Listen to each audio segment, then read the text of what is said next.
तो morphology of flooring plants start करते हैं। और आज का सेशन बहुत ही कमाल का रहने वाला है बिकॉज इस सेशन से आपके नीट के एग्ज़ाम में क्वेश्चंस आते ही आते हैं।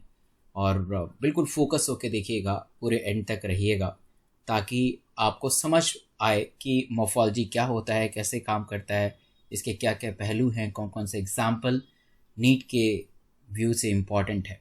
तो start with the inflorescences. So what is the inflorescences actually?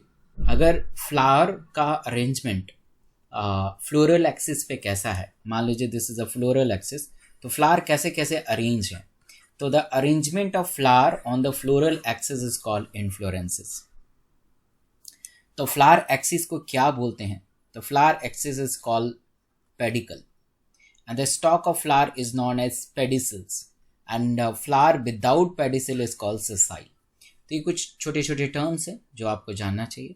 तो inflorescences, the arrangement of flower on the floral axis is called inflorescences, flower axis is called peduncle, the stalk of flower is called pedicels and the flower without pedicel is called sessile। so this is a type of inflorescences। और इस figure से आपको समझ में बहुत ही आसानी से आएगा कि फ्लावर का अरेंजमेंट कैसे होता है। यहाँ पे देख पा रहे हैं आप कि ओल्ड फ्लावर जो है, बड़े बड़े फ्लावर्स बिल्कुल टॉप पे हैं और जो यंग फ्लावर है वो बेस में है, राइट। यहाँ पे कुछ अलग है, उल्टा है। यंग फ्लावर टॉप पे हैं और बेस में आपको ओल्ड फ्लावर नज़र आएंगे। तो अगर बेस में ओल्ड फ्लावर होंगे और टॉप पे यंग होंगे तो this type of arrangement is called acropetal. Acropetal। So what is acropetal? The young flower at the top and the older flower at the base, that is called acropetal arrangement। And this type of arrangement and this type of inflorescences is called racemose inflorescences। Racemose inflorescences। So this is a peduncle, this is a stalk, this is a called flower axis। The main axis continue to grow and the flowers are born laterally। Laterally मतलब इधर इधर, मतलब बीच में सीधा सीधा नहीं होगा, laterally arrange होगा। Flower are grow laterally and borne laterally in a acropetal manner. The oldest flower at the base, जो ओल्डर फ्लावर हैं वो बेस पे हैं, है ना, जो ओल्डर फ्लावर है वो बेस में है। And youngest flower at the top, right, youngest flower at the top, that is called, this type of inflorescences is called racemose inflorescences. यहाँ पे देखेंगे cymose inflorescences. So this is called basipetal order. Basipetal order, basipetal order. So what is a basipetal order? The basipetal order का मतलब होता है कि the oldest flower at the top and the youngest flower at the base. The main axis is terminations of the flower born into the basipetal order, that is oldest at the top। now we have a venation। venation के बारे में बात करते हैं। The arrangement of veins and veinlets in the leaf lamina is called venation। यानी veins का अगर arrangement हो, ठीक है, वेन्स का अगर अरेंजमेंट हो, मान लीजिए लीफ है और लीफ में वेन्स कैसे अरेंज है, सीधा सीधा अरेंज है या ऐसे टेढ़ा मेढ़ा अरेंज है, तो द अरेंजमेंट ऑफ वेन्स और veinlets on the leaf lamina, पूरे लीफ के लामिना पे कैसे veins or venlets arrange है, तो that's called a venation। when the venlets form the network, the venations is termed as reticulate। पूरा एक network की तरह बन जाए, पूरा जाल बन जाए, है ना, आपको अच्छे से दिखाई ना दे, तो that's called reticulate venation। अगर हम parallel venation के बारे में बात करें तो when the veins run parallel to each other, अगर आप ये लीफ है और वेन्स ऐसे पैरेलली अरेंज हैं, इसमें आपको नेटवर्क कहीं दिखाई नहीं देगा, गुच्छा नहीं दिखाई देगा। तो when the veins run parallel to each other within the lamina is called, which is the lamina is called parallel venation. इसको हम पैरेलल वेनेशन कहते हैं। तो ये भी काफ़ी आसान है कि कैसे कैसे अरेंजमेंट हो रहा है। Leaf of dicot plant generally poses the reticulate venation. तो अगर आपसे क्वेश्चन आया है कि रेटिकुलेट वेनेशन कहाँ मिलता है, तो reticulate venations are mainly reported in the dicot plant, dicotyledons plant, while the parallel venation is usually seen in a monocotyledons monocot plant. तो डाइकॉट में रेटिकुलेट, क्योंकि सब लोग डॉक्टर बनना चाहते हैं, तो डाइकॉट, रेटिकुलेट और पैरेलल, ठीक है। और डॉक्टर बन के किससे मिलेंगे? पीएम से मिलेंगे आप। पैरेलल वेनेशन मोनोकॉट, तो डॉक्टर बन के पीएम से मुलाकात होगी आपकी। तो डाइकॉट, रेटिकुलेट वेनेशन, ठीक है। पैरेलल वेनेशन मोनोकॉट में होता है। So what is a modification of leaf? What is a modification of leaf? Leaf कैसे मॉडिफाई होते हैं? The leaf are often modified to perform functions other than photosynthesis. Function other than photosynthesis. तो leaf जो होते हैं modify होके क्या बनाते हैं? मॉडिफाई होके फोटोसिंथेसिस करते हैं। फोटोसिंथेसिस के लिए बहुत बड़ा योगदान होता है। Modification of leaf, the leaf are often modified to perform functions other than photosynthesis. तो आपको पता है कि लीफ का बहुत बड़ा योगदान होता है फोटोसिंथेसिस में, और they are converted into the tendrils for the climbing example the peas. कहने का अर्थ ये है कि इस सिर्फ फोटोसिंथेसिस ही नहीं, और भी बेहतर काम करते हैं लीफ इनटू द स्पाइन और डिफेंस टू द डिफेंस, जैसे कैक्टस में डिफेंस की तरह काम करता है। Fleshy leaf in onion and garlic storage the food, ठीक है। हालांकि ये लीफ का मॉडिफिकेशन है, स्टेम का मॉडिफिकेशन नहीं है। Some plant such as the Australian acacia, the leaf are small and short-lived. Leaf of the certain insectivorous plants such as a picture plant, Venus flytrap are modify the leaf। एक question आया हुआ है और मैंने question कराया भी था कि जो इंसेक्टिवोरस प्लांट होते हैं, it is a modification of leaf, not a stem, not a root. तो लीफ मॉडिफाई हो जाता है और उस लीफ के ऊपर कुछ फ्लूइड जैसा होता है जो इंसेक्ट को ट्रैप करेगा, और इंसेक्ट धीरे धीरे अंदर की तरफ आ जाएगा। Therefore they are called insectivorous. Now the modification of leaf tendrils, हालांकि स्टेम का आपने मॉडिफिकेशन पढ़ा होगा टेंड्रिल में, लीफ का भी मॉडिफिकेशन होता है tendrils. They help in climbing, example the P. Spine आपने स्टेम का भी पढ़ा होगा, बट लीफ का भी होता है। They help in the defence, cacti. Food storage, onion and garlic. Petiole perform the photosynthesis, that is Australian Acacia. The leaf are very small and short-lived and modified to trap the insect, picture plant or Venus flytrap. So this slide is very important for your NEET exam. ये बहुत ही important है, बहुत ज़्यादा important है, और इससे question अक्सर पूछा जाता है। आइए क्वेश्चन का जवाब दीजिएगा। द स्टेम की बात हो रही है, लीफ की नहीं, ये ध्यान रखिएगा। The stem modify into the flat green organ performing the function of the leaf, they are known as. तो प्लीज आंसर बताइए। So the answer is phylloclades. The leaf modify into the flat green organ, that is called stem, not a leaf, phylloclades. अच्छा, यहाँ से leaf से question है। Leaf become modify into the spine, onion, opuntia, pea, silk cotton. बताइएगा इसका आंसर। तो answer is opuntia. Now we are talking about the flower के बारे में बात करते हैं। तो flower is a reproductive unit of angiosperm में फ्लावर का रोल जो होता है रिप्रोडक्टिव ऑर्गन की तरह होता है, because they contain a male part and the female part. The male and female part is present in the flower, therefore they act as a reproductive unit. इसमें अंतर भी होता है, एंड्रोसियम, गाइनीशियम सब होता है, इसलिए रिप्रोडक्टिव पार्ट कहा जाता है। और एक साइंटिस्ट थे कैमेरियस, उन्होंने सबसे पहले इस टर्म को बताया था कि फ्लावर का कितना बड़ा योगदान होता है रिप्रोडक्शन में। थैलेमस और रिसेप्टेकल्स का मतलब ये होता है कि जहाँ पे सारी फ्लोरल पार्ट प्रेजेंट होते हैं उसको हम थैलेमस कहते हैं। तो थैलेमस का मतलब है कि जहाँ पे ओवरी हर चीज़ वहाँ पे लॉन्च हो, मतलब है, प्रेजेंट है।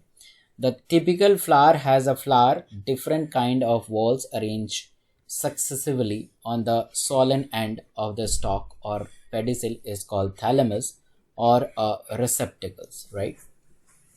The typical flower has a flower, different kind of walls arranged and successively on the solen end and the stalk of the pedicel called thalamus and receptacles. What is the terms related to the flowers? तो flowers के 4 floral walls होते हैं, they are called floral walls, which is called calyx, corolla, androsium and gynoecium. Calyx, corolla, androsium and gynoecium. तो calyx, corolla, androecium, gynoecium, sepal petals भी कहते हैं इसे. Type of flower के बारे में बात करें तो we have 2 type of flower. One is called complete flower और इनकम्प्लीट फ्लावर. कंप्लीट फ्लावर में मतलब होगा कि चारों जो फ्लोरल वॉल्स हैं ये विद्यमान होंगे और कोई भी एक अगर मिसिंग होगा तो उसको हम इनकम्प्लीट फ्लावर कहेंगे. The complete flower, the flower having all the floral whorls, calyx, corolla, androecium, gynoecium. Example China rose. And out of 4 any whorls are missing, so therefore they are called incomplete. Lufia is such an example. Lufia is example. You very well know bisexual, both the sex organ, both anther and gynoecium is present within the same flower, so that is called bisexual. When the flower has a both endosium and gynoecium, male और female दोनों ही विद्यमान हो. और unique का मतलब होता है एक either male या आइदर फीमेल, या मेल होगा या फीमेल होगा. The flower having the either only the stamen and only the carpel is called unisexual, right. Symmetry की अगर हम बात करें तो फ्लावर को अगर हम सेंटर से काटें, मान लीजिए let's suppose this is a flower, मैं थोड़ा सा इसको ड्रॉ कर रहा हूँ, ये देखिए ये फ्लावर है और मैं एक लाइन यहाँ से सेंटर से पास करूँ और फ्लावर इक्वल में डिवाइड हो जाए, ठीक है, फ्लावर इक्वल में डिवाइड हो जाए, 2 इक्वल हाफ हो जाए, सो that is called actinomorphic. Zygomorphic 2 part में डिवाइड ना हो, ठीक है, सो दैट इज कॉल्ड जाइगोमॉर्फिक. तो यहाँ से भी अगर पास करें any lining which is passing through the centre of the flower and the flower is divided into the 2 equal part, that is called radial symmetry और एक्टिनोमॉर्फिक. जाइगोमॉर्फिक में एक ही plane से आप काट सकते हैं और एक ही प्लेन में फ्लावर 2 इक्वल हाफ में डिवाइड हो सकता है. दूसरा अगर प्लेन में काटेंगे तो फ्लावर डिवाइड नहीं हो सकता है. So when the flower can be divided into the 2 equal radial half in any radial plane passing through the centre, any radial plane passing through the centre. So example the mustard, datura and chilli इसका example है. आपको ये example याद रखना चाहिए, mustard, datura and chilli. Zygomorphic की अगर हम बारे में बात करें, zygomorphic the flower divided into the 2 similar half, only the 1 particular vertical level, that is a pea, gulmohar, beans, ककेशिया, है ना. पी याद करिएगा, एग्जाम्पल इंपॉर्टेंट है, गुलमोहर, बीन्स एंड ककेशिया. So this is a zygomorphic flower. So asymmetrical और irregular flower, asymmetrical और irregular flower के बारे में देखते हैं. The flower which can divided into the 2 similar half by a vertical plane passing through the centre, canna इसका example है. मतलब उस फ्लावर को आप कहीं से ट्रांसफ़र ही नहीं कर सकते हो, कहीं से कुछ भेज ही नहीं सकते हो, ट्रांसफ़र नहीं कर सकते हो, कुछ भी नहीं कर सकते हो. एक कुछ टर्म्स होते हैं जैसे ट्राइमेरस, टेट्रामेरस और पेंटामेरस. ट्राइमेरस, tetramerous, pentamerous. ट्राइमेरस का मतलब ये होता है कि when the floral appendages are the multiple of 3, 4, 5 respectively, so that is called trimerous, right. Trimerous multiple of 3, tetramerous multiple of 4 and pentamerous is multiple of 5. When the floral appendage, जो भी floral appendage हमने देखा था वो multiple हो, 3 से multiple हो ट्राइमेरस, 4 से मल्टीपल हो, 4 से मल्टीपल हो तो टेट्रामेरस और 5 का मल्टीपल हो पेंटामेरस. एक टर्म आता है that is called bracteate. Bracteate, bracteate का मतलब ये होता है कि the flower with bract reduce a leaf found at the base of pedicel is called bracteate. आपने डायग्राम देखा होगा, तो डायग्राम में आपने लीफ के ये तो पिटियोल है, ठीक है, तो यहाँ पे एक छोटा सा लीफ लाइक स्ट्रक्चर आपने देखा होगा. So this is a bracteate, right.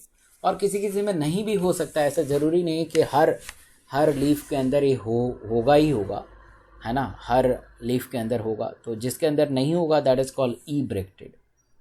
The flower with the bracteate reduce a leaf found at the base of the pedicel is called bracted, and this is without the flower without bracted is called ebracted. Based on the position of calyx, corolla, and rosium in respect of the ovary on the thalamus, the flower are described as the hypogynous, perigynous, epigynous. Hypogynous, perigynous, epigynous, right?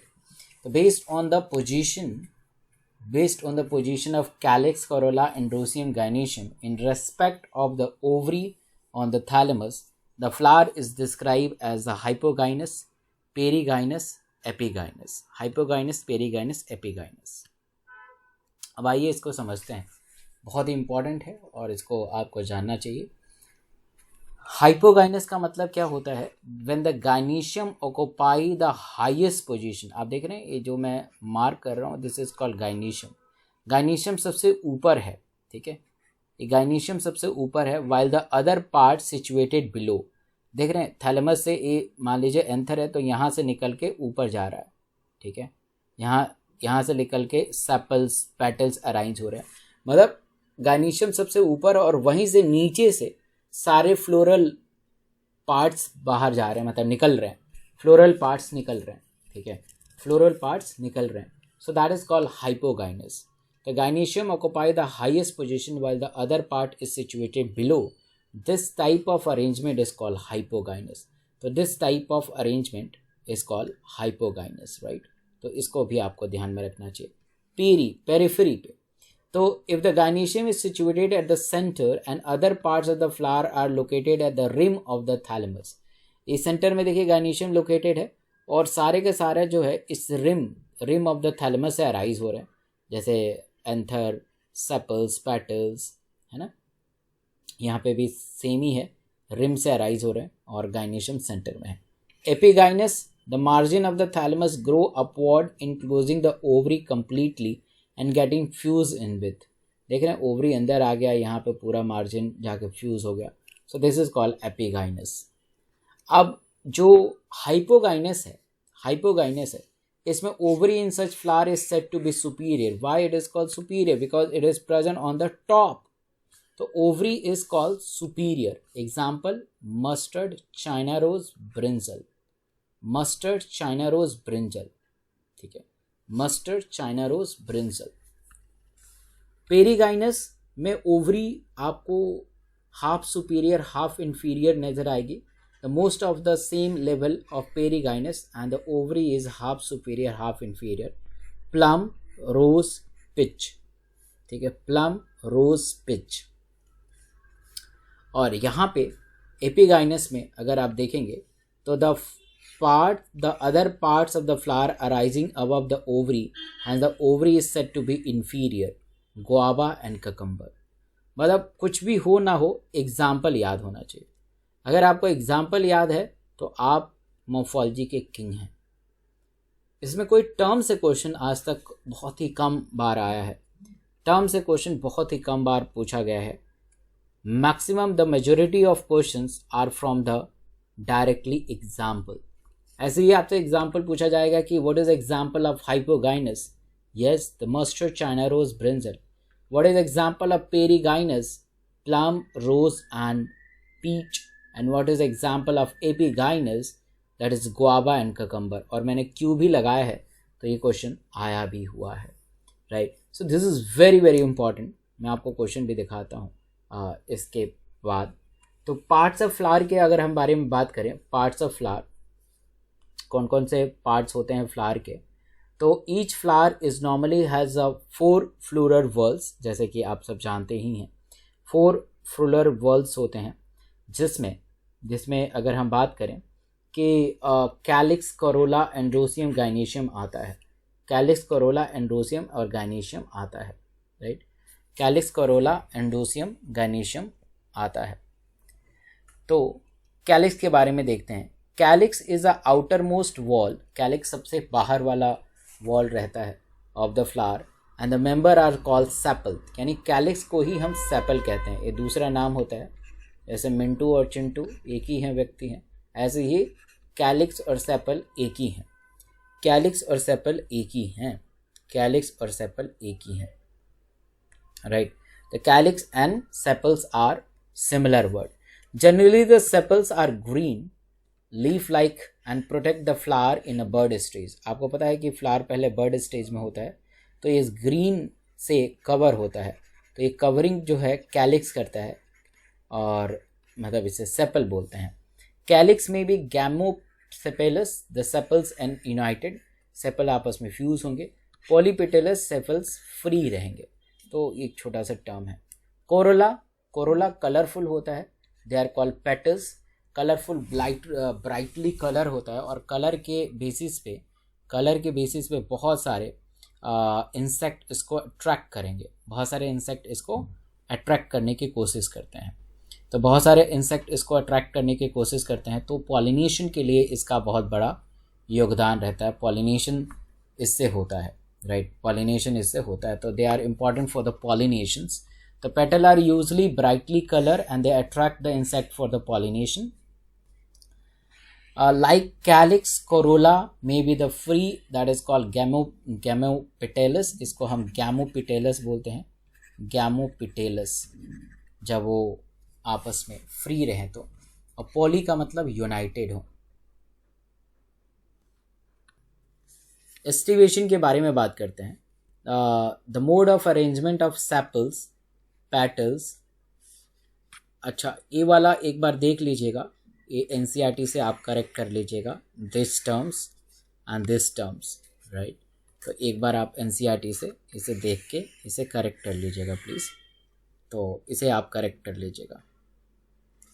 तो aestivation, the mode of arrangement of sepals and petals in the floral whorls with respect to the other members of the same whorls is known as estivations. So the mode of arrangement of sepals, petals in the floral buds in respect to the other member of the same whorls is known as estivations. The main type of estivation is valved, twisted, imbricated and vexillary. बारी बारी से इसके बारे में जानकारी लेंगे, right. तो I hope कि आपने इस सेशन को एंजॉय किया होगा। अगर आप पहली बार इस चैनल पे आए हैं तो इस चैनल को सब्सक्राइब कीजिए, बेल आइकन को दबाएं, और ताकि आपके नाम के आगे डॉक्टर लग सके और आप बेहतर अपने लाइफ में कर सकें। Thank you.